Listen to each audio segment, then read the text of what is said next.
Good I morning. hope you're able to hear my voice. Yeah. So, first of all, I would like to extend a warm welcome to all the participants and also the speakers for today's session. It gives me immense pleasure to see so many people. We've had about 300 people who have registered for this knowledge sharing session, and we all have almost one. Hearing a lot about oils lately, both in the media and also in all the other channels. And when we are, was it not? Hello. Yes, Guru sir. Yeah, Mr. Guru, you're able to. Are you able Yes, sir. to hear me? Slightly disturbance is there, the voice breakage. Okay. So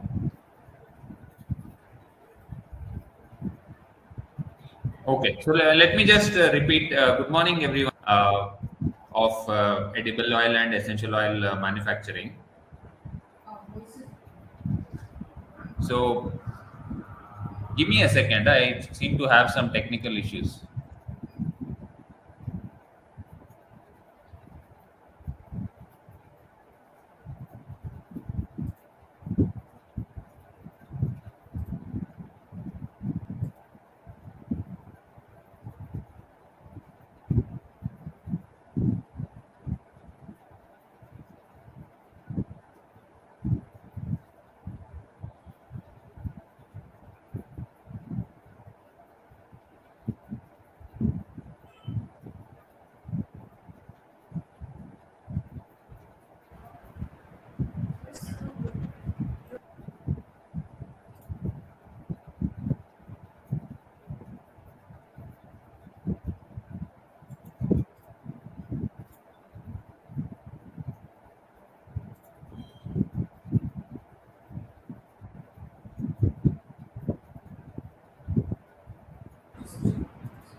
Hello, are you able to hear me?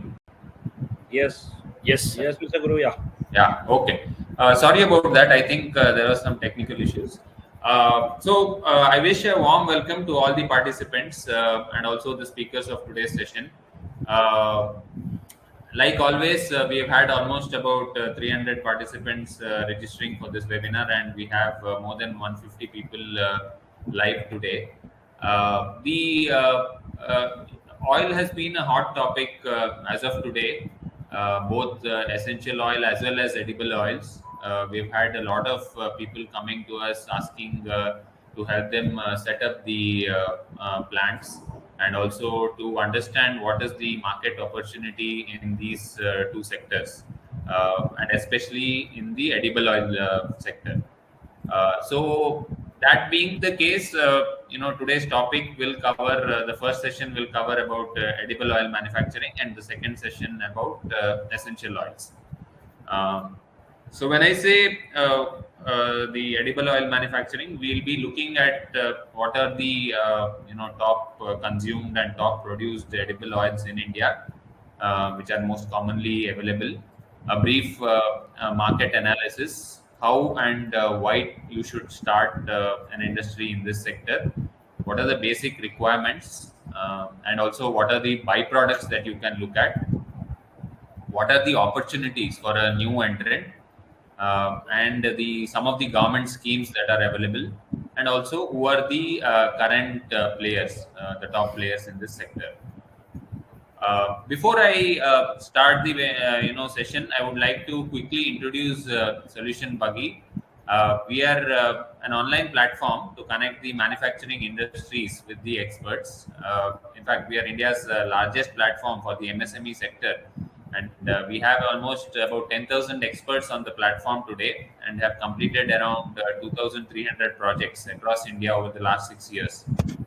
And when I say projects, it could be anything from a one-day consulting assignment in lean management or training programs, all the way to setting up of industries from concept to commercialization stage. which includes basic market research, product identification, detailed project report, machinery procurement, plant setup, commissioning, supply chain management, sales and marketing, development of sales and marketing channels as well. Although we focus on a lot of sectors, the core ones that we handle are in food and beverage, chemicals, pharma, aerospace and defense, electronics, and some trending sectors such as EV, battery manufacturing, ethanol plant setup, nutraceuticals, cosmetics, geotextiles, etc.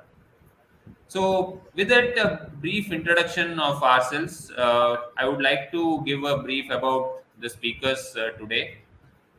Firstly, we have Nitin Krishna, who is a project manager and is currently coordinating on food and beverage projects.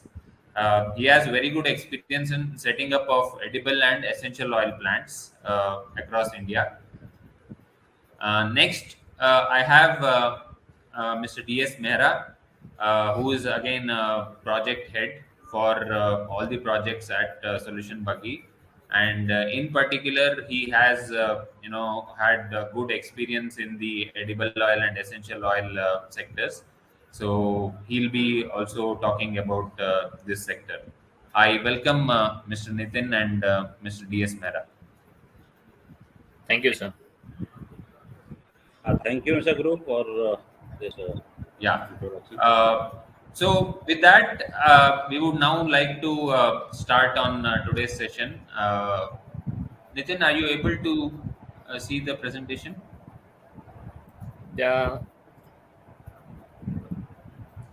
Yes, I got it. Second, let me share the screen.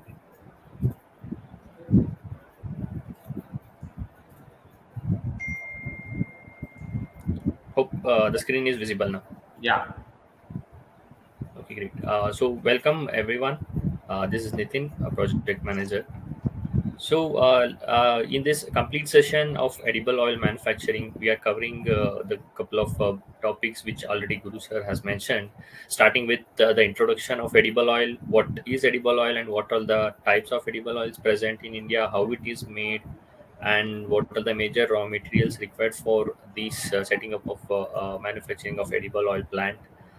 Then followed with the current market trends, what is the innovation that can be done in the edible oil manufacturing, what the changes made for doing that innovation, then followed with how the government is supporting for these kind of manufacturing plants, what are the new initiatives taken from the government of India through MOFPI, Ministry of Food Processing Industries, and other key topics for the trending manufacturers in India currently, how the global market is for these kind of manufacturing.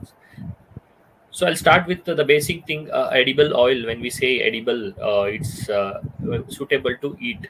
The edible oil, which is prepared by the seeds, plants, or it can be with some other grains and other things. So there are a lot of variants of edible oils. As we all know, earlier we used to use. We need to use very rarely. The palm oil was the major one in during the 90s. We used to use. Then followed with we got. Some innovation made in the industry, then the sunflower oil came into the market, which has more useful advantages in terms of health benefits, followed with groundnut oil, which is a traditional one which everyone preferred in the olden days, and now also because of its nutritional facts that present in the groundnut oil, followed with mustard oil, olive oil, and coconut oil. Yeah, coconut oil is one unique thing which used in a few parts in India very abundantly. Like I say, Kerala is the one where coconut oil is majorly used for all the purpose. Not all other province of India prefer the taste, but in the Kerala side they use that one as a most. The current market is of this oil. There is no such scenario that there is a low demand for edible oils in India. There is always a demand for edible oils in India because of the consumption. The edible oils are used for cooking. Predominantly it is used for cooking wherever we go. It depends on how much quantity and what is the composition that has to be used. and it also is for frying, baking, everything. But now trend is increased. The trend is, as we have mentioned here, by 2025 it is going to be a 35.2 billion projected.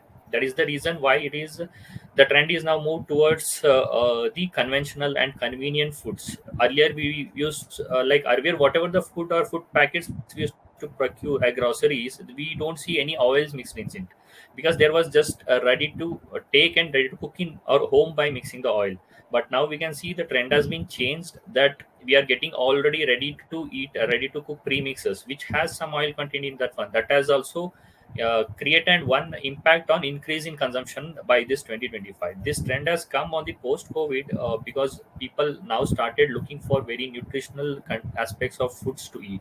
So that is where the demand is increased now. And yeah, India is one of the largest sub manufacturers of edible oil, because of the raw material availability we have across India. Wherever the province, whichever the part of India, north, east, west, south we go, we can see different raw materials. Either it may be a soya bean or olive, or it may be a groundnut or sunflower. It is available in all parts of India, and we are one of the largest manufacturers of these things.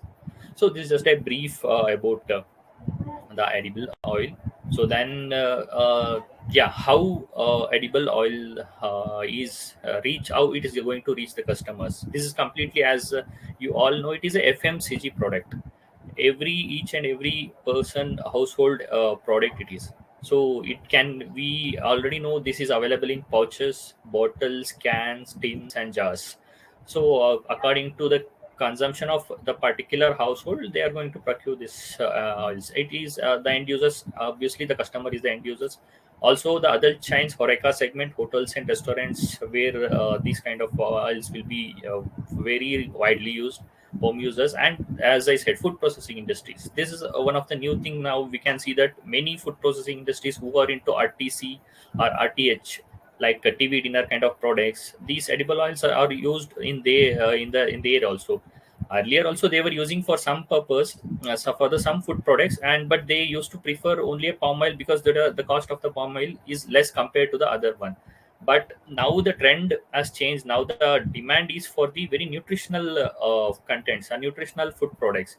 So now the people of food processing industry, they started using olive oils, they started using very refined fortified oils and other things. So then once, if anyone set up an industry where it can be sold, so regular distribution channel is the one.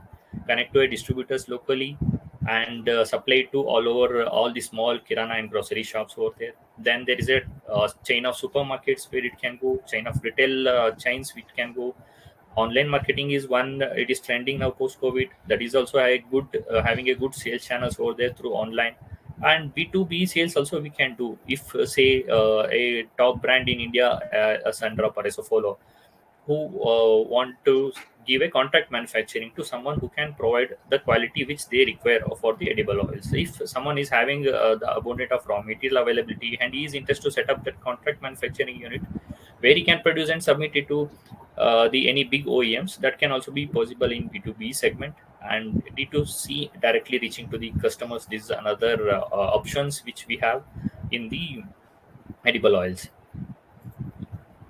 And So also, just one more point to add in here. yeah. Since we have, assisted people in setting up plants in these sectors, what is generally seen is, if you are looking at, conventional edible oils, like how Nitin was telling, which are more commonly used. Say, for example, the sunflower, or say even when you look at soybean oils and all, which have huge consumption. So in those cases, it makes sense to go with the traditional marketing channels. But when you are looking at regional kind of oils, like how Nitin was telling about coconut oil, or about mustard oil, so which are more specific to specific regions in India, then the D2C and online channels work better. Yeah, rightly said, sir. So the online channel predominantly currently in India works on majorly in the tier one cities. compared to other type 2 and type 3 cities, because of the people are now very comfortable to go through the online purchase and other things, like the chains we have Big Basket or Swiggy, Instamart and other things. So this is one of the there, and we can see the key players or innovative players in the online channels who are producing very nutritional refined oils, who are producing very unique some usb they have blended multiple oils and make it very enriched and healthy purpose of that one. Maybe a completely cholesterol free oil we can see, or completely the elimination of ldl or saturated and unsaturated fats, these kind of things. These unique products will be very much attractive to the people who are in tier 1 cities, and they also will be looking for very healthy products to purchase and use it for their home purpose. And yeah, these online channels works out there. So coming to the what is the best healthy cooking oils, then the top one we get is groundnut oil, which clearly defines that it helps in the blood pressure and blood flow and of the health, and it is good for heart also, which is having a good fat, high fat, but is completely 100% cholesterol free, the groundnut oil. Then we have mustard oil, which is having very good biological functions, properties in that one. And sesame, coconut, and olive oils are very trendy now. Sesame oils and coconut oil and oil, virgin coconut oil, we can also say that one, and olive oils. Many people started using olive oil now, because even though the price factor, when we say the price of olive oil is on the higher side, but again the nutritional aspect, what it has, the antioxidant, that is very great to consume. So that can be used as a part of cooking. It's not like we need to use completely 100% olive oil only. So we can use a 2-3 spoons while cooking, and this can enrich your health also.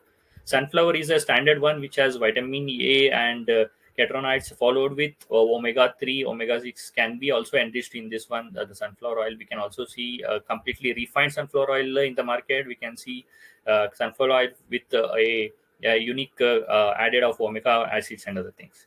So these are the best six healthy cooking oils which currently trending in market. So any entrepreneur who are looking to set up an ethanol, looking to set up edible oil manufacturing plant, you can look into these key trending healthy cooking oils. That can be a major product for them, followed with some other thing which can they target for the other mass market also. So how the manufacturing process of edible oils is classified? There are multiple variants of manufacturing process of edible oils. The one is the hot pressed oil, where the seeds has been extracted and it has been pressed in a hot temperature. It has been cooked in a hot temperature, high temperature. Then it obviously once it is cooked and other things, the some of its natural character will be lost, and then it is being extracted and it will be there is a multiple variants in this extraction of process. Either, if for example, if you take a pure groundnut which is with a shell, then you need to go with a deshelling unit first, then followed with deshelling or a dehusking of a peanut, then followed with a cleaning of that one. Cleaning, sorting has to be made way, because we are not sure all the coconut groundnut present inside that one will be suitable for the extraction. Then it will go to the cooking machine, where it is cooked for with a high temperature, here where the actual process takes place. Then it goes to completely a refining process, oil refining process, followed with oil filterings also. So there will be a multiple filtration which eliminates, or which separates the hard solid part and the liquid part in this filtration process, and will go to the expeller machines, where we'll get a completely fine refined oil. So when you see in the market, the in the rack of a supermarket, if you can observe the bottles which has kept in the edible oil line, you can see different colors of edible oils. It's like one will be a very light transparent color, one will be dark red color, one will be a mild color, like that one will be completely transparent. Like that depends on how it has been manufactured. A dark reddish color of edible oil, if you see, it is not completely refined. It's not a completely, it's a, like once the extraction is done, a crude oil what we get, that will be filtered, and that will be given to the customer as a very fresh extracted oil. when we say someone who don't want that one, then they prefer very refined one, they want a very pure refined oil, then they will go with the one which is, I said, which is a very transparent one, that completely refined oil. You can see in the packets also, it will be completely clearly mentioned that this is a refined sunflower oil or refined olive oil. So then other comes with the cold press oil. Cold press, in the sense, the term doesn't mean that it will be done with a very cold temperature. It's done with an ambient temperature of 27-degree regular ambient temperature. The complete extraction process will be done in a regular temperature. The advantage in this one is the acidity content will be very low in this one compared to the hot pressed oil. When it hot press, obviously the acidity content will increase. Then there are other methods to reduce that acidity value also. But again, in the cold press, the output on in our output itself, the acidity content will be very less, and it will be very good to consumption also. And examples of the products which suits the cold press oil is coconut. Obviously, we will get very beautiful virgin coconut oil in the cold press. Then the flaxseed, then olive oils. These are the very suitable for the cold press. Then the blended edible oil is like mixing multiple oils to make it more enriched or more suitable for the consumption and healthy perspective. When we say so, soybean with rice bran oil is a trending, sunflower with olive oil is a trending one, which is the combination of blended oils. So earlier we were not seeing this blending of oils. Now the because of this innovation and the every what experimentation going in the food industry, so these are the new things we can see in the market now. So soybean is a very good nutrition product which can be mixed with a rice bran oil. Rice bran oil, India earlier it was not a trend, but now in India has got very good market for rice bran oil. People started using rice bran oils now. They don't see much change in the taste, but yeah, it requires some time to adapt to rice bran oil taste, but it is very good in terms of a healthy aspect. And as I already said, olive oil is a very high nutrition oil, again, that can be mixed with sunflower oil and blended, and it can be used for our consumption. So as next will the refined oil, which I said already, like the completely refining the oil, make it very the attractive and refined with all the elimination of major solid component, and it will be very light, I can say, to consumption. So light in the sense, in terms of consuming the oil, we don't feel heavy that if we eat the products which cooked in the completely purely refined oil. Then we have another two process, which is hydrogenated and leached oil. Hydrogenated oil is made it to enhance the taste of the products. So once every refining is done, then once it is processed for the hydrogenation, then it increases the taste of the oil. We'll get some better kind of an aroma, and taste buds will be taste for this one. This will be mainly used for the baking items and other purpose.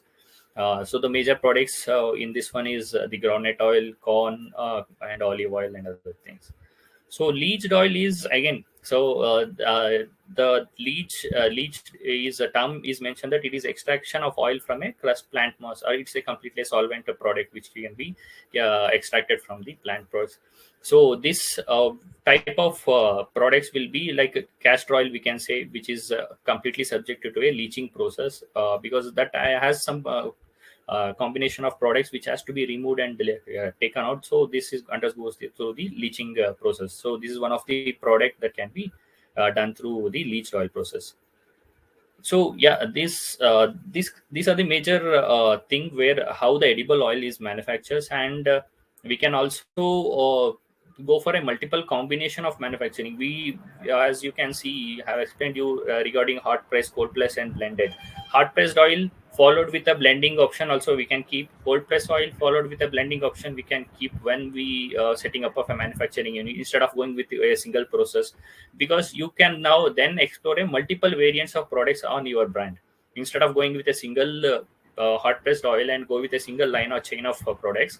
You can go with a blending option also, so that according to a market trend, according to the target audience you are planning to, then you can plan your manufacturing plant. Like I can go with a hot pressed oil, and I can also make a small unit of a blending oil where I can yeah, utilize this blending of soybean with rice, or some innovation you can do, and you can say that your product is unique and it is coming into the market. So that can also attract the target audience. So So how the market is now for this edible oil? What are the market trends now? I think yeah, the I'll hand over to Mera sir, who will be explaining very detail about the market analysis, trends, and the opportunities in the edible oil Yeah. manufacturing. Yeah, thank you, Nitin, for this introduction into this sector. Mehraji, before we get on with the market analysis and the trends, there are a few questions I think which I can pick up and maybe give a brief answers, and then once we go into our Q&A session, we can answer the questions in more detail. One of the reasons why we feel that there is a imminent demand in this sector as of today is because everybody is seeing that edible oil prices are rising, and the reason is very evident because palm oil and sunflower oil, which are the highest kind of consumed oils, the main raw materials are not easily available in India. Although in maybe in some parts of Tamil Nadu there is palm available, and sunflower is available in middle and some parts of Maharashtra as well, NP, Chhattisgarh, Maharashtra, etc. But the major ingredients are imported from Ukraine and Russia for sunflower oil, and for the palm oil, it was Indonesia and a little bit from Malaysia. So when these two countries had issues in exporting to other countries, obviously there was a temporary demand which increased, and the price raised. If you look at the other oils in comparison, we have the raw materials available, for such as coconut oil, or in case of groundnut oil. But on a large scale, India's, if we see the slides which you're seeing today, palm oil has almost 38% consumption, and soy oil contributes to about 19%. So this being the case, most of the households use these oils, and obviously, the pinch. But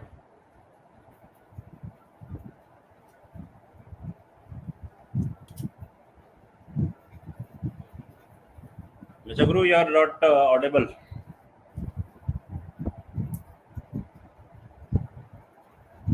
Hello? Guru sir, we can't hear you. I think there is some technical issue, guys. Sorry for that. So once the Mr. Guru will come back, I will just take you through this market analysis. Thank you. First of all, thank you, Nitin, for introductory section of the edible oil. So now, good morning, everybody. Once again, just going to good afternoon. So just I will take you through about the market trends, market analysis about the edible oils in India as well as the globe, how it is going to trend, and analysis. Basically, just here, if you see in the slide that the consumptions in India of edible oils in year 2021, you see that the palm oil is the highest one, as Mr. Guru was also explaining about that. It's basically the market leader for palm oil, especially. It is around the 38% being consumed in India, and it's followed by the soy oil, and then the mustard oil, then sunflower, and then so on and so on. So this is basically the consumptions of edible oils. But yeah, although this is a trend and past, but the coming futures, the trend will be changed. As Nitin was explaining about the refined. Yeah, so that because of the nutritional things, that the basically trend will change. So if this is the basically the consumptions today in India, and if you see in the right side, if you I'll go for first the below left side, right side, the by region. If we divide this India into the four region like the north, east, west, south. So the west is the highest consuming. Although if you see in the pie that the all the regions are almostly equal to consuming that. It's just there are a little bit difference on that, but it still western region is the leading for consuming the edible oil. And the lowest one is, if you see in the southern part of that, as we also know that the south people are using less oils, mostly on the other, basically the boiled or some those type of the food. So the western is the highest consuming edible oils, and then this basically then this north, and then south is the lowest one. And if you see in the global cooking oil market, if global cooking oil market is the, as Nitin was explaining, that the edible oil is where to use those the edible oils. So there are the different ways. One, the food services, then the household, then the food processing. So here also, if you see, the food processing is the highest consuming edible oils. The more than the 50% what we are consuming today in India is the more than 50%, around the 55% we are using in the food processing. And why this is being used, I'll come to the next slide. And then if you see the household, yes, definitely the household, everybody are using that the edible oils. So that the second, yeah, label, and third is the food services. So this is the trend in the market for edible oils. The India is basically today. No, just go back. Just a little. Yeah, in the previous slide. Yeah, if you see in the India, there is a, although we have seen that the trend is the palm oil, the highest one, then soft oil, then mustard oil, so on. But India is the second largest producer of the rice grain oil today. As we have agricultures and the rice, there are the basically wastages of the rice, like the rice brokens or the waste of the rice. So the after the China, we are the second largest manufacturer, basically producing the rice grain. And the rice grain market is also still, although we are the second largest in the globe, but still it is a very nascent stage. So there is a lot of scope in the rice grain oil also we can think upon to basically increase that, the uses about that. Yeah. Next is basically the, what are those the market drivers? As we have seen that the consumptions in India, yeah, just going back again, the India is using around the consumption, as we have shown that in the percentage wise. But if we see in the actual quantity wise, approximately 25 billion tons edible oil is being used annually in India. So this is, and we are the fourth largest in the globe using the total edible oils. But I will come into the next, the coming slide, that, but still, although we are the fourth largest using this edible oil today, using around the 25 million tons of edible oils in annually, but still that the import is the is still more than the 50%, almost the 55-56% we are importing from the other countries for the edible oil. So this is the one, basically the data that we can go for, that the edible oil to manufacturers. So apart from that, the, what are those the market drivers in India, especially? Yeah, apart from that, the outside the India in globe, but in India there are the, if you see today, the in India in populations, the most of peoples are the working. Yeah, either they are the professional, basically they are the entrepreneurs, or they are working, either professional working or some else. But the working populations are going to increase in India, and because of that, the their working hours, to balance their the home and the office or the professional work.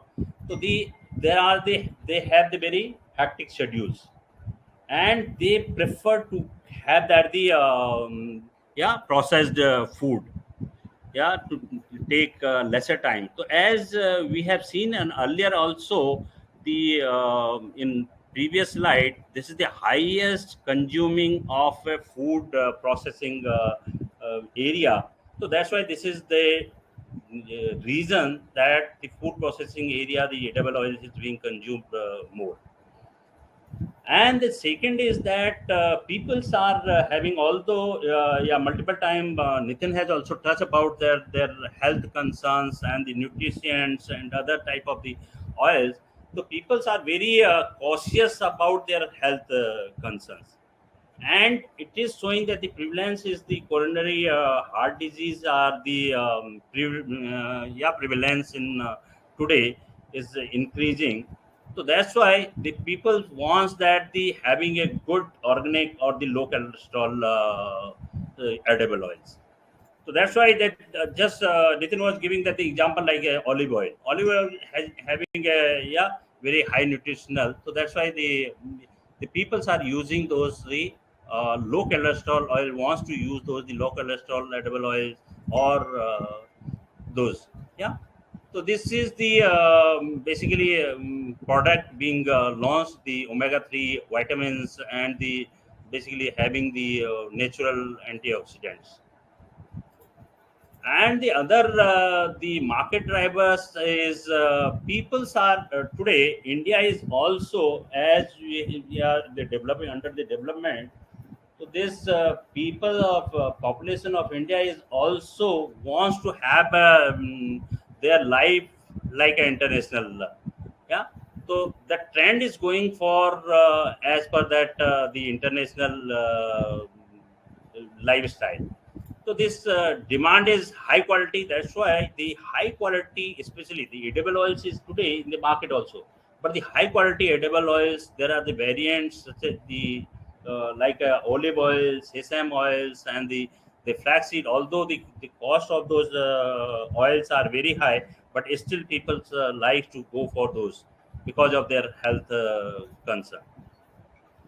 And in agriculture side also, there is a lot of basically demands is increasing for cultivation those these type of the oil seeds, so that the oil basically edible oils can be produced in the market.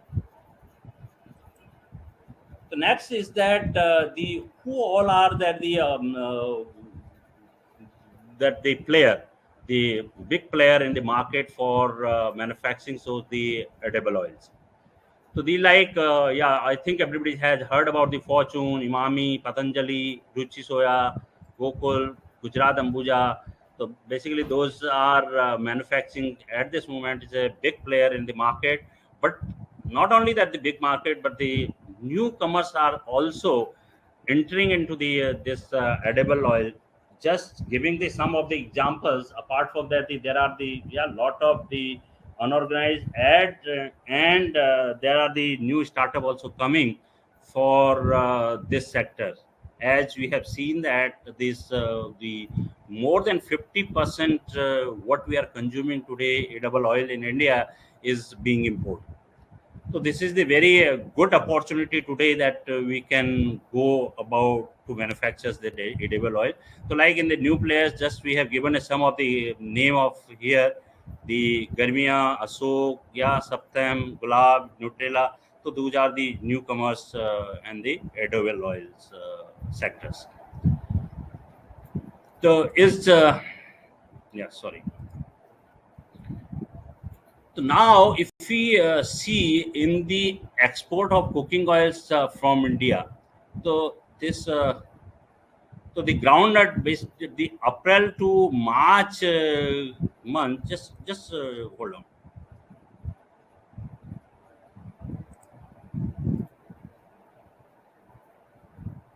Yeah, just sorry. Yeah. So this basically the here just we have given showing that the data how much we are going to export the cooking oil from India to other part of the globe. The if you see in the groundnut in the year 2018-19, if we see that there are the 15,000, approximately 15,000 tons we have exported. Not only that the consuming in India, but we are exporting as well. The if you see in the 1920, the 38, it has increased, yeah, more than basically twice. The 38,000 tons we have exported. So in the similarly soybean, sesame also, if you see that those all has been increased except the coconut. Coconut is being used lesser. That's why if you see the groundnut, soybean, sesame has increased. If you compare from the 2018 to 1920, so it has almost increased the double. Yeah, two times of that. So that much of being export, we are exporting the coconut oil apart from using the in India. And India, we have total. If you see, these are the some of the examples we have shown over the four oil. But if you see in the total oil, we are exporting around the 80,000 ton with the various edible oils. And if we see that the value in 1920 was 955 crore against the 2018 19, as we have seen that the every all the edible oils is going to increase by double, yeah, double of that. So if we see in the here also in the value wise, in 2018 19 it was the 627 crore we exported. If we see in the volume wise, the 52 tons we have exported. But however it increased in 2019-20, the in terms of the value it has gone to the 955 crore, and in the volume wise the 80,000. So here also if we see the total edible oils also, we are basically exporting, and it is an increasing trend to export as well. So next is yeah. So next, basically the why, basically to start this audible. Everybody are here to not only to listen those the market study and the introductory, but why to start that edible oils. As the first is I have already touched about that we are importing at the more than 50% of our consuming of edible oils. But apart from that, the why we should think to start manufacturing this, as I think you have heard about that there is a the ban Indonesia. We are Indonesia is the highest export country for the palm oils. But recently, because of their internal things, they have banned to export palm oils. Yeah, Indonesia has banned recently in the month of April 2022. So they have banned it. So this is the one opportunity because of they have banned it. So we can think to start about the manufacturing of this edible oil, especially in the palm oil. If we take this region, so this is the one reason. And Indonesia is was providing us the whatever we were using, that this we are half of that the total palm oil delivered to India. The Indonesia was whatever was producing, by half of that they were exporting to India. Yeah, the rest one to the others. And if you see in the right side also, the consumptions of palm oil also increasing with respect to that the total edible oil. If you see in the 2001 to 2002, that the consumptions of palm oil was approximately 3 metric tons. But however it has been increased from 2001 to 2021, it has almost three times increase about that, the from 3 metric tons to the approximately 9 8 in metric tons. So this is the basically this the we can start about the manufacturing of the palm oil. The second is that the reason why edible oils is the sunflower oil. Sunflower oil is, if you have heard about that, the sunflower oil was being imported from the Ukraine and the Russia. But because of the recent war between Ukraine and Russia, so that is also an opportunity to manufacture this sunflower oil in India. So before of that, the war, Ukraine was the largest exporter of the sunflower oil, and India was also taking basically whatever we were consuming in India for the sunflower. The approximately the 70% was coming from Ukraine, and 20% approximately from the Russia, and rest we were also manufacturing that. So India was importing around the 2.5 million tons of sunflower oil from, especially from that out of these 2.5 million tons, the 70% we were importing from Ukraine, and 20% approximately for from the Russia. So yeah,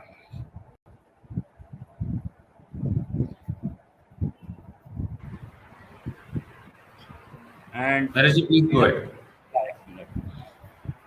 the another reasons to why we start to this edible manufacturing, there is a as I told that there is a deficit also. Whatever we are producing today and our consumption in India, there is a deficit. If you see, the deficit is means the domestic, we are consuming around the 250 lakh tons in India. Yeah, in the however, what we are producing is just 100 approximately 100 lakh tons. So just see, approximately 1.5 times there is a deficit, the what we are using today in India and what we are producing today. So there is a very big gap in the basically demand and supply ratio. Approximately the 56% we are importing. So this is if you see in the right side, although can we make it the slide show? So the right side is also showing that the how much is the availability of the this edible oil in India, and how much we are producing from 2015 to 16 to 2020-21. So there is a very big gap in that. As we have shown that approximately the 56% we are importing. So there is a deficit. So this is also one reason we can start the edible oil in India. Then yeah, there is a good part of that is that there is a some yeah, supportive government policies also, because there is a deficit. Yeah, there is a war, there is a the ban by Indonesia. The government is also supporting, they have also launched some policies about that. One is that enemy or OP will we can discuss in detail about what is that. And government of India is also investing around 11,000 crore for ecosystem for the edible oils. So this is the and what we are targeting, as we have told, that this palm oil is banned by the Indonesia, and they are uh, stop that. So that's why the palm oil production is we what we are targeting today from 1.1 million hectares by 25-26 under this government policies. And these are the some of the market trends that the apart from the yeah, regular the product what we are manufacturing, the edible oils, but there are the fortifications of the cooking oil. Not only those, because of to improve their the vitamins and the nutrients, to we basically this is the one way to manufacture these fortifications. Yeah, the cooking oil. So this also, for that the fortifications, FSSI has also given, yeah, issued some draft to how much there should be vitamins A or the D to boost that the immunity of yeah, public people in India, so that it will overcome about the malnutrition in the health side. So this the one way is the fortifications of the cooking oil. We can innovate in something in the regular what we are using today. And the other part is edible oil is not only being used for the cooking or eating, but here we this edible oil is being used for the cosmetics and the personal cares, like for yeah, the personal care. It is a good for the skins related things. Essential nutrients and vitamins are there. So this edible oils is also being used for the cosmetics and the personal care. So this based on this, basically the market study and the market trend, just we have touched about this. So we can discuss more about the how we can go ahead about, and what are those the basic requirement to set up this the plant of the edible oils. I will give to my hand over to my colleague Nitin. He will explain you about the basic requirement. What are those the basic requirement for setting up the edible oils? Yeah, over to Nitin. Yeah, thank you, Maharaji, for this explanation on the market and what are the opportunities available. One question which has come up, I would like to answer before handing it over to Nitin. People want to know what is the retail margin of edible oil. Now, this is a very, kind of a vague question. Why I would say is not to put anybody down, but we need to understand the market a little bit better. When we say edible oil, it basically has lot of oils coming into it. So there are a lot of big players today in India who are working on palm oil, or in terms of sunflower oil, or in terms of soy oil. So these are the majorly consumed oils, and the big players are already working on it. Like when Meraji showed, there are companies like ITC, Fortune, Adani, and such kind of Ruchi and all. Now, in these oils, the retail margins can be very low.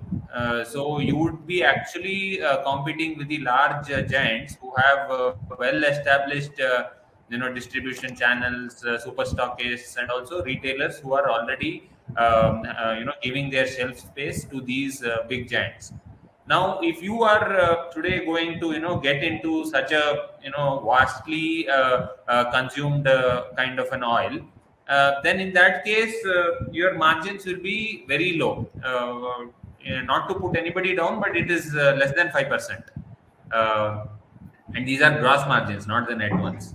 So you can imagine, being a new entrant, it will be, unless you look at scale of production and, getting into it big time, it might be slightly on the harder side. Uh, Having said that, the opportunities are still there by being a B2B player in this sector. So if you are a new entrant, and you would say that I can supply X metric tons to the already existing players like ITC or Fortune or Adani's. So you will be a B2B supplier to these players, or you could be a co-packer for these players. Now in that case, you are obviously, you don't have any marketing expense, and you are just getting the raw materials and then processing it, and then selling it to these big companies. So there you can look at more healthier margins, upwards of 5%. But if you are looking at lesser consumed oils, say for example coconut oil, or it could be mustard oil, or if there is a latest trend of cold pressed oils. Although you can't get into scale with cold pressed oils, but these are some of the areas which command higher price. You might have already been aware that cold pressed oils are generally selling it at double the price of the conventional oils. Uh, the reason being, obviously, it is more health. From a health perspective, it is much better. And then there is a large crowd in tier one kind of cities who are looking at these kind of oils.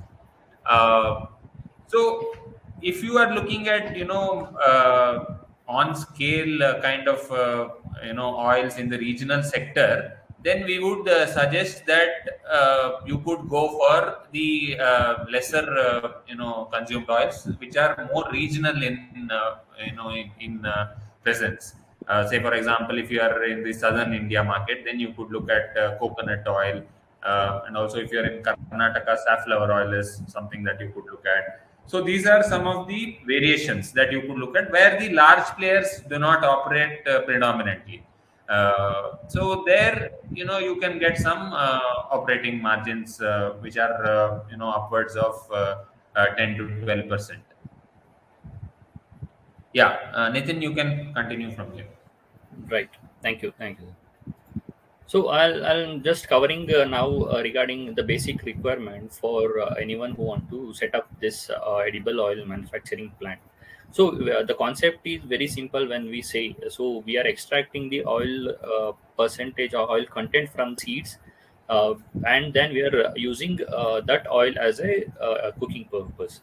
So the basic what the ideal or a basic default machinery we need is an oil expeller which can extract the oil from the machine, and a cooking machine which we need when the seeds or the grains need to be preheated to a specific temperature to extract the oil. That is one another major machine we need.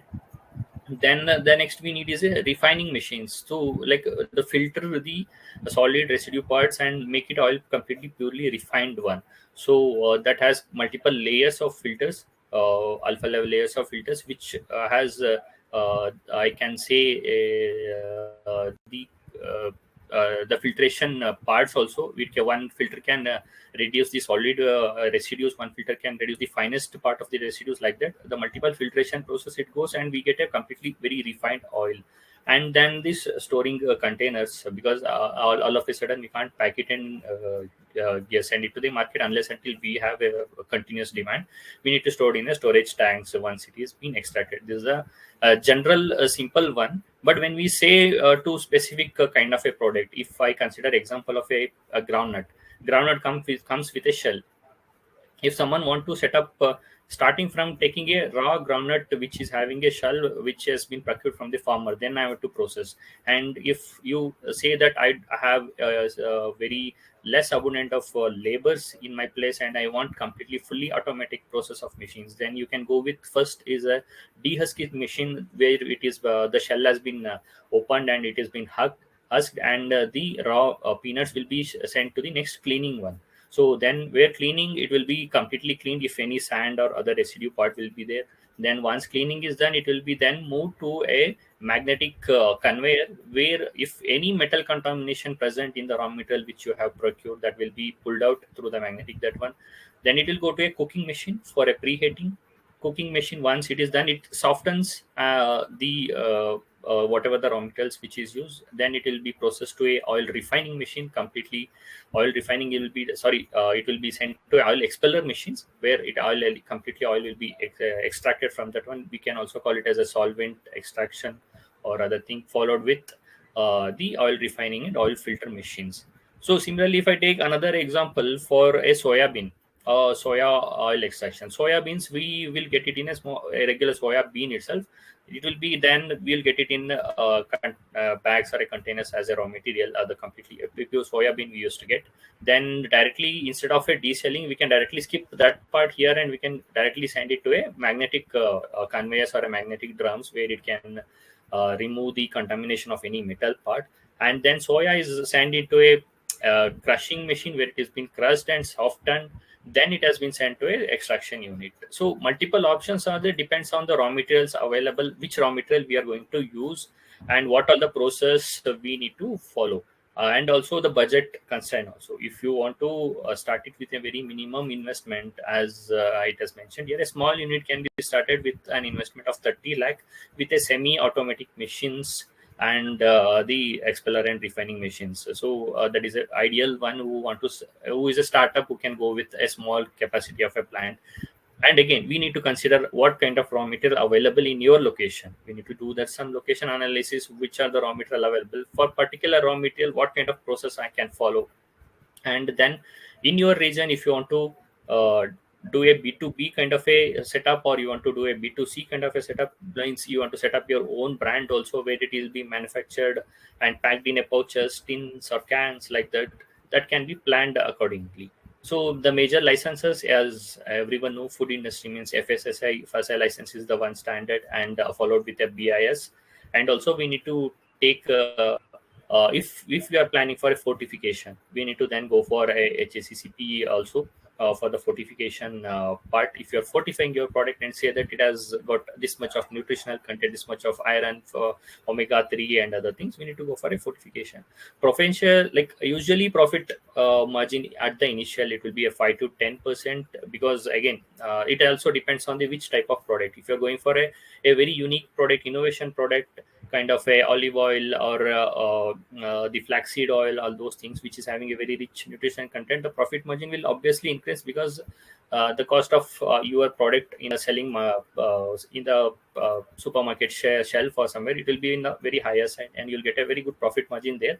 But ideally, if you're going to start with a small scale, with a fast moving, instead of going a innovative product, you will say that I'll go with a regular type of products, where I can first run the business and see how this oil, edible oil manufacturing works. Then you start utilizing the other unique seeds which are available in your location, either it may be a flaxseed or a olive or other things. Then you can start launching your other type of unique premium products to the market, and say that okay, this is a regular chain and this is a premium market. You will go to a online market, or some retail stores, or organic stores, or where it very nutritional products have been stored over there. Like that, it can be plant. So this is the basic overview, or a basic requirement one has to understand, like what exactly need for a edible oil manufacturing process.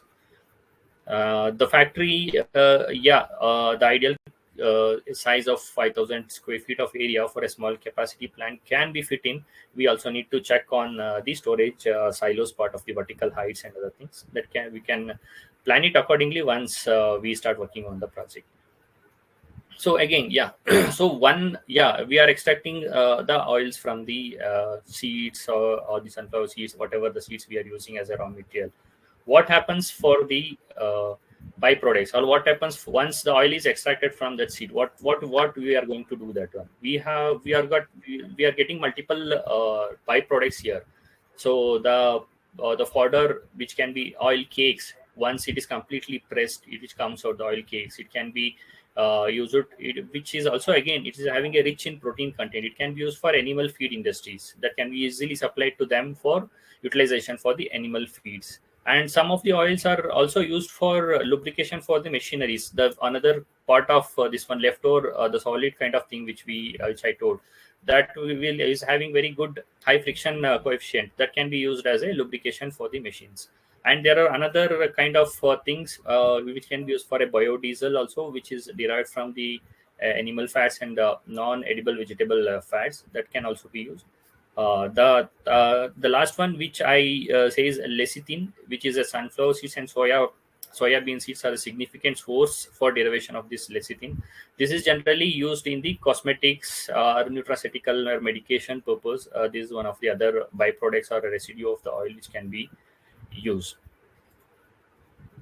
So now coming to the raw material availability, if as now in our webinar also, we have people across the India, they can also look into that, what is your region and what are the raw materials available in your region. If I say Madhya Pradesh, it has a 3 source of raw materials: mustard, soya and groundnut. If I say West Bengal, it has a 4 source of raw materials. Karnataka has a rich of 5 sources of raw materials. So according to the raw material availability, your edible oil manufacturing plant has to be planned, because raw material plays a very major role. You can't take the raw material from down south and put up a plant in the north. That won't become a viable project for you also, and it won't be feasible to run that kind of a business. So majorly raw material has to be considered for anyone who want to set up any manufacturing plant. I'm not talking of only edible oil. If any manufacturing plant, you say, you need to see how local raw material I can utilize that one. That is the one thing. Then we can see the neighboring states. If I'm not getting sufficient amount of raw material which I require for my plant, then we can see the neighboring states which can support us for getting those raw materials. So that is one major part. Then, as Mera sir was telling on the government support, because earlier also government keep on supporting for the entrepreneurs or the MSMEs for setting up their manufacturing unit. So this trend or this kind of an news or what we can say evolution started during the COVID or post COVID, when government started encouraging the Atmanirbhar concept for India. MSME should grow, Indian products should come into an Indian market rather than we import it from other countries and all. So this has given a very rich opportunity, like how government is now utilizing the opportunity of the global scenarios happening, the Ukraine Russia war or Indonesia ban. Government grabbing that opportunity and saying to the Indian MSME that we can utilize this opportunity now. We also support you in providing incentives or subsidies schemes to set up your own plant of these kind of products, where Indian products will be utilized in the Indian market, and we can also be a global supplier too. It's not like we have to only supply to Indian market, we can supply to global also. So, and again, the fortification is another unique kind of thing which Modi government has announced recently. The fortification of rice they started with. Now you can see any product, any food product is consumed, it is a fortification. When I say, it has complete addition of nutritional facts, nutritional contents. So fortifying the edible oils is also a unique and innovation products in the market now that can also be utilized. So a couple of subsidies and schemes are available according to the state. There are subsidies and schemes like I think Guru sir will explain more on that one, regarding ODOP schemes or agro processing cluster schemes, individual unit schemes, and other things. And the new mission of edible oil, like how we have currently, we if you see that there is a textile cluster, there is a pharma cluster, there is a electronic cluster. So now due to this demand, government is planning to do this edible oil cluster, essential oil clusters. So that can also be utilized from all the entrepreneurs in India, and 100% support will be there from the government also.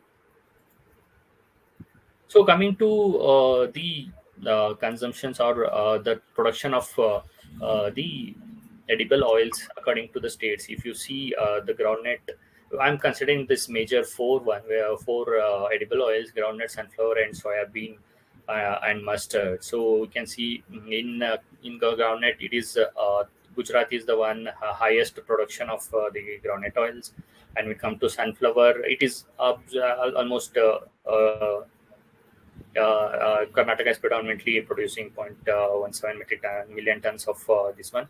Soybean is a very rich production in MP, as the raw material abundantly available over there. So these are the major portion which have taken here to explain that these are the major production happening in India. Similarly, the other parts of India, other states of India also we can consider. We can see which raw material can be utilized, which is abundantly available in your region, and those manufacturing plant can be established over there, and it can be a unique product in the market. So then now comes to the yield output. Like for example, if I process 1 kg of groundnut, what is the yield I'm getting? What is the output I'm getting? So for 1 kg of groundnut, we are almost getting 0.4 liter of extracted oil from it. So that is the percentage of yield here, 40%. So then the byproducts, as I mentioned, it can be used for the animal feed industries, as that is rich in protein. There won't be any much wastage in the processing of this edible oil. Soya, he's having a very less yield, that is 0.15, because of the content of it. Again, all depends on content of the oil present in particular seeds. Groundnut has a rich oil content, so we are getting almost 40%. Almond has very high. If you see almond oil, we can get 60%, 0.6 liter of output. So that depends on that one. Coconut is another beautiful product. You can also extract this virgin coconut oil, what we say, in your home by just frying the coconut in the pan for a couple of minutes. You can then put it in a cloth and you can squeeze it. You can really feel the very very finest part of coconut. So since it has a very rich oil content in that one, that has like 0.7 liters per kg of coconut we can get. This is just an for your information, like how the yield or how the output works. This again gives you the how much yield I'm getting per ton of processing of input of seeds, and what is the output, how much I'm getting, and what will be my production cost, what will be my miscellaneous cost, how much I have to fix the MRP now for this one, or how the competitors MRP is there for particular that one, how they are fixing, giving this competitive price, and what is the production capacity of plant they have. Like it again depends. Like higher the production capacity, larger the target market you're planning it, then yeah, you can work out on very good profitable margin over there. So now coming to and what can be a new opportunities, what new opportunities and new entrepreneurs can look into. So I think I hand over it to Marasa and Guru sir for these topics. Yeah, thank you, Nitin. Yeah. About the requirement, what type of the requirement, and what type of the raw material is available in the different geography of India, and what is the basically the yeah, yield from 1 kg of different type of the oil seed. So that's good. Basically, this is thanks for that. Now I'll come about the opportunities. Although regarding the opportunities for the edible oils, one is that the normal the edible oil is being used today, but apart in addition to that, there is a as we touched about the fortified oil. So fortified oil is being used in a higher now to basically because of the health reasons. It is improving the malnutrition. Vitamin A, vitamin D is basically being used. As I told in my previous slide, that the FSSI also has given basically released the draft of the how much should be the vitamin A, D in the fortified oil. So this is also being used very in coming years it will be a very high uses of the fortified oils. One, the second is the as Nitin, you also explained about the blending of oils. Yeah, blending of oil also there is a lot of innovations is going on. So what type of the basically the blending to be done to take care about the health, to how do we you can use that. There are different type of the blending like the binary blending and the ternary blending. Yeah, just for the example purpose, you can use the flaxseed seed with the sunflower. Yeah, you can make a one basically a new sort of the single oil. And in the ternary, like the flaxseed, the sunflower, the olive oil, you can blend it into that, and this will increase that the basically the value of that. Value means the uses of that, and at the same time the cost also will reduce, because like if you use that the olive oil, yeah, olive oil yeah, basically pure olive oil have a very high cost. If you do the blending of that, so based on the innovations, based on the new product development, we can use those type of the blending oil as well. Then apart from that, I touched about the oil is being used for the not only for the cooking or eating purpose, but there are the other sort of for the cosmetic, the personal cares. Like just I will give you examples of the castor oil. Yeah, castor oil can be used. We can use for the castor oil, where this will be used for the say for the hair care. Yeah, for the massage related. So like that, so we can use those type of oil also in addition to that the regular one. The coconut oil also can be used for the different type of the uses. Huh? Similarly, for the olive oil, like these all these oils can be used from the oil seed. We can use for the different type of oil for different type of the uses by innovating in the product.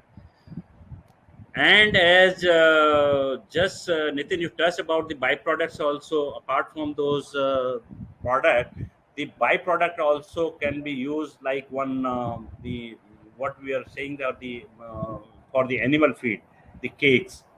Yeah, the other is the biodiesel. Today the biodiesel is also going to be a very going to be a high use for the biodiesel. So that biodiesel can also be produced from this the byproduct as from the edible oils.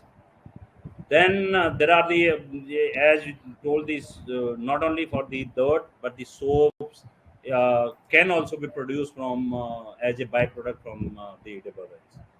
So like that, we can do that the different type of the innovations in this. from the regular oil to how we can basically make a different type of the products. So these are the some of the examples just I have touched about, but when we'll go for that, we can develop those type of the product. So now coming to that, this government scheme, although I touched earlier also, there are the mainly two types of the schemes or the policies the government has launched. One is this enemy OP, National Mission on Edible Oils, especially for the oil palm. Yeah, in oil palm, as I told that there's the very high level of we are importing the palm oil. So for the palm oil, the government is launching the basically that to enhance this edible oil seed production. So how we can increase that? The government is supporting for that. If we will have that the raw material availability, then definitely then we can produce that the that oil as well. So this government is going to harness that oil palm area expansion too. And if we see this in the crude palm oil production, crude palm oil production in 2019-20 in India is approximately 0.3 lakh ton, approximately. But in 1920, it has increased to 11.2 lakh tons. Sorry, in 1920, it was a 0.3 lakh ton. But if we the projections for coming year 25-26, it will increase to 28 lakh the 11 lakh ton in 25-26, and by 28-29 it will increase to 28 lakh. Just see the difference between the 0.27 lakh in 2019-20 to 28 lakh. So this government is also promoting to increase how we can increase this especially the palm oil. So there is a very good opportunity to do, and government is going to invest around the 11,000 crore for the enhance of the ecosystem for edible oils. And there is another policy called the National Food Security Missions. In this, basically, they are going to increase about the vegetable oils source, yeah, from oil seed, oil palm or tree bone oil seed. So this is also going to produce how we can produce basically increase the oil seed, so that we can increase the production of the those oils. So these are the two basically the policies government is launching to increase this edible oil. So at last, if we summarize what we have discussed till is that the why we should go for this. One is that we discussed about the ban. The Indonesia has banned the palm oil. However, there is a very high uses of palm oil in India, so that this opportunity can be yeah taken to manufacture this palm oil. And there is a, as we touched about the Ukraine and Russia war, also the sunflower. The sunflower oil also we are using basically importing from the Ukraine and whatever the percentage what we are importing today is that the 2.5 lakh ton to the 70% we are importing from Ukraine and 20% from the Russia. So this is also an opportunity we can start the productions in India to basically substitute the import.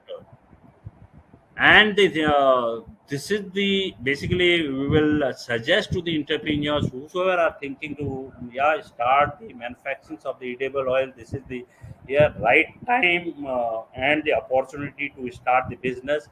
And in that, although you have seen that the margins, as Mr. Guru was explaining that about the margins, and somebody has asked also questions. So in that, we today we can start that the products manufacturing this, and by doing some innovations and by adding that the byproducts and different type of the oil, we can increase our the margin. So, so how we can increase that? The innovations can be done on those areas.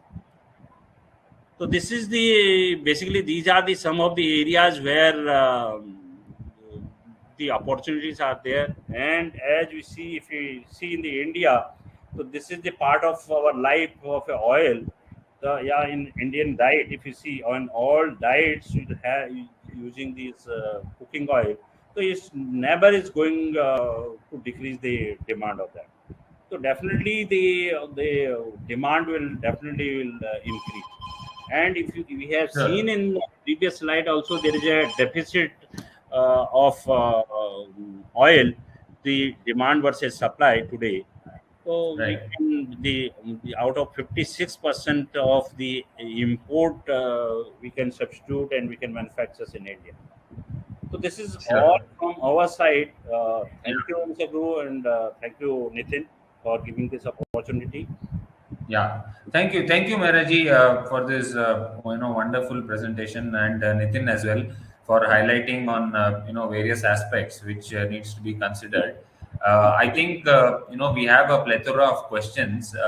Before we get into the Q&A as such, one more scheme I think which we can also look at is the ODOP scheme.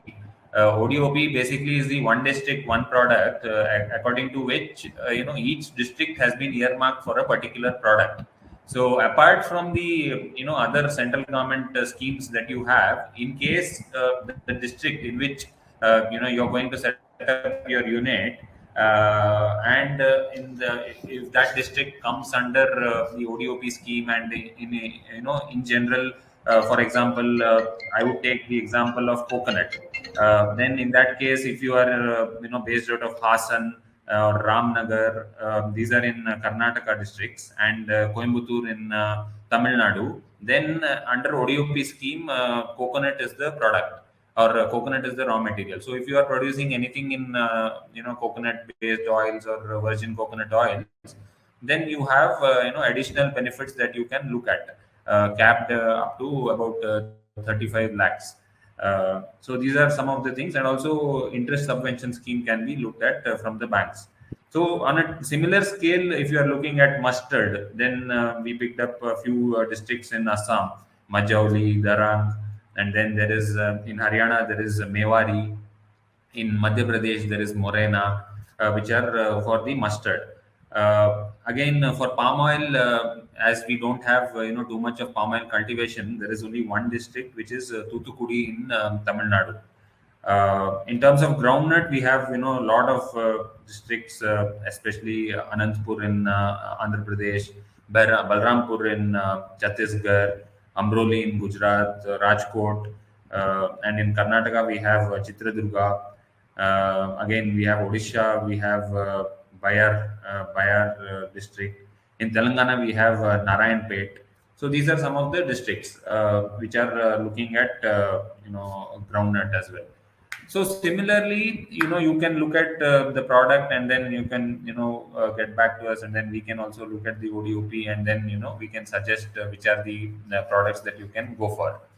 Uh, that is one thing. The next thing, I think many of them are asking what is the kind of extraction process that we are considering. Obviously, being a commercial oil production, what we are talking about, so these are hot pressed extraction processes that we are talking about.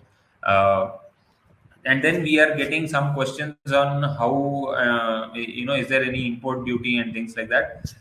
So predominantly for sunflower and for palm, import duty has been made zero as of I think last Tuesday. So just to encourage more production of these oils, the government has given this initiative. Again, these duties are revised time to time, and it could change in future. As for the export duty, again, there is a restriction, or I would say a ban on export of oils. But for a few oils, it has been relaxed. For example, coconut oil, there is no restriction, and for the rice bran oil, there is no restriction. So in that case, there is without any restriction, you can export these oils. Also on soybean and maize oil and sesame oil, the restriction is not there. Again, the duty based on the HS code of the product, we can look at the export import duty list, and then we can suggest what is the current duty for each of these oils. Uh, so then one of the questions that has come up is what is the process for getting the government clearance? Like how Nitin was mentioning, the process is very simple. You just need an FSSAI and, if required, a BIS license for starting the manufacturing. But when you are going for value-added products, like how Nitin was talking about fortification, or you are going to blend two or three more oils, and then you are going to claim that some benefits from it, then you will have to get a HACCP certification as well. So the legal requirements are pretty much less and easily it can be got very easily. Uh, Also, we have a question saying that, okay, what is the base oil you're using for blending? Again, see, like Maraji was telling, you can mix olive oil, which is a slightly expensive oil, with a carrier oil, or say, for example, almond oil, which is again an expensive oil, with a carrier oil, and these are not particularly recommended for the cooking sectors. Where we use blending more is in the cosmetics and in the external application kind of sectors, for hair oil, or it could be for to be used in cosmetic products. So in these cases, usually a lot of expensive oils are blended with the carrier oil, which are generally cheaper. Uh, Again, how to blend and things like that, it depends on the stability, and how the oils react with each other, and whether it solidifies after blending, if more processes are required to remove the fatty acids after blending. So these are some of the technical aspects which will have to be looked at based on what oils we are blending, and what is the carrier oil, and what is the expensive oil that we are blending. Uh, Sesame oil, right now there is no restriction to export, so it is coming under the waiver for exports. So there is what type of edible oil is ideal for Northeast? So Northeast, like how you had a look at the slide. Obviously, there is a I would say dependence on sesame oil a lot, and there is a availability as well. So this is something which we can look at, and also, like how I was telling, mustard oil. There is the under the ODOP scheme for Assam. There are two districts which are specifically allocated for mustard. Similarly, there is another district in Mizoram as well. And yeah, some districts are also coming under fish oil. So although the consumption is very less, and it is very regional in case, and it is not preferred by a large sector of the audience, but fish oil is also something which is coming under the ODOP scheme, and there are a few districts in Northeast which have been earmarked for that. So that can be taken up over there as well. Is any possibility to increase coconut oil cooking market? See, market, obviously, it is not under any of our hands. Obviously, we can, you as an entrepreneur and we as an expert in the process, can help you develop new markets and try to package the same products in different ways, and try to get you access to new markets, and also get value added products out of the existing raw materials. But can we increase the market share? That's a larger question, and it depends on a lot of factors which probably as an entrepreneur as you, or as an expert like us, I don't think we can define a lot into it. uh, can palm oil also be manufactured? Yeah, right. So when Nitin mentioned, the extraction unit, it's very basic in nature, right? So we got some questions saying that, what kind of unit is this? So it is very basic in nature. Basically, looking at, uh, you know, about 5 to 50, tons of oil production in a day. 30 is the base cost, which could look at about 5 to 6 tons per day of oil production. But when you go for larger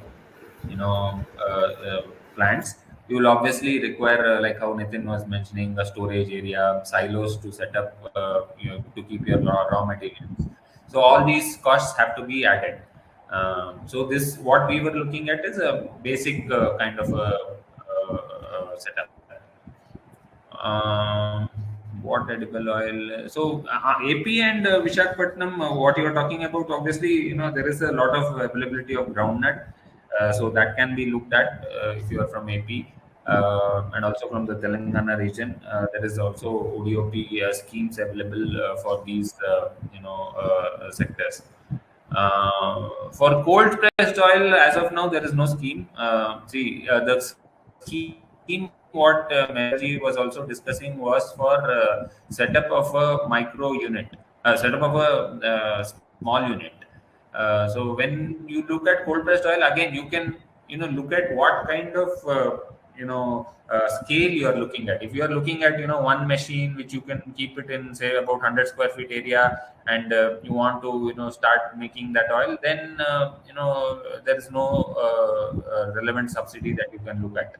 Um, but if you're looking at a unit which will, at least 5 to 15 metric tons that you are going to produce in a day, then there are subsidies that can be looked at.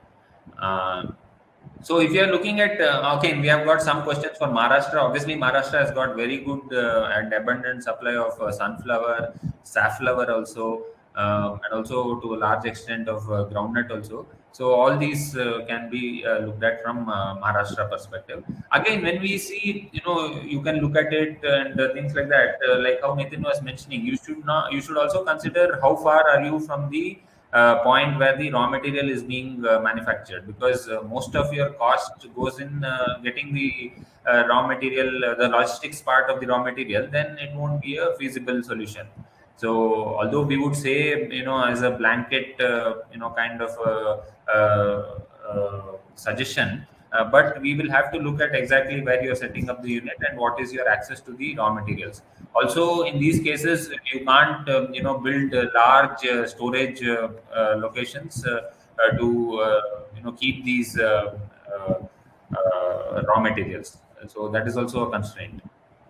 So, uh, what kind of okay? So, like I was mentioning, although we have overshot the time, the last thing I would like to mention is solution buggy per se can help you right from the concept to the commercialization stage, right from your ideation. You have an idea now, you want to get into edible oil. We can help you from that stage to entire doing the detailed project report, getting you access to government schemes and funding requirements, getting the machinery procured and setting up of the actual plant and commissioning of those machinery, and finally getting the product out.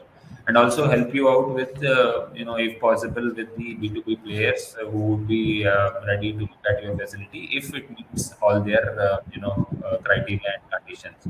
Obviously, targeting a B2B player might seem very easy kind of a way, but you need to have very stringent quality check norms and all those things established if you want to supply to some of the large players. So, thank you all. I know I've overshot the time limit, and obviously, we have a lot more questions also coming in. I would suggest please send us the questions, and we could have a one-on-one session to try and help you out with your queries.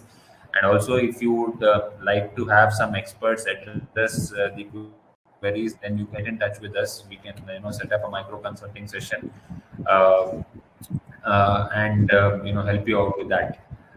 With that, I would like to thank Mr. D.S. Mehra and Mr. Nitin Gowda for helping us understand this edible oil manufacturing sector, and also clearing a lot of doubts which the audience have had, and also the audience for patiently listening to us and looking at the various options that the edible oil sector is giving as of today. The second session today is from 3 to 4:30, where we'll be talking about essential oils, completely different category, although it comes under the oil sector, but because of the usage, the areas where it is being used, and what are the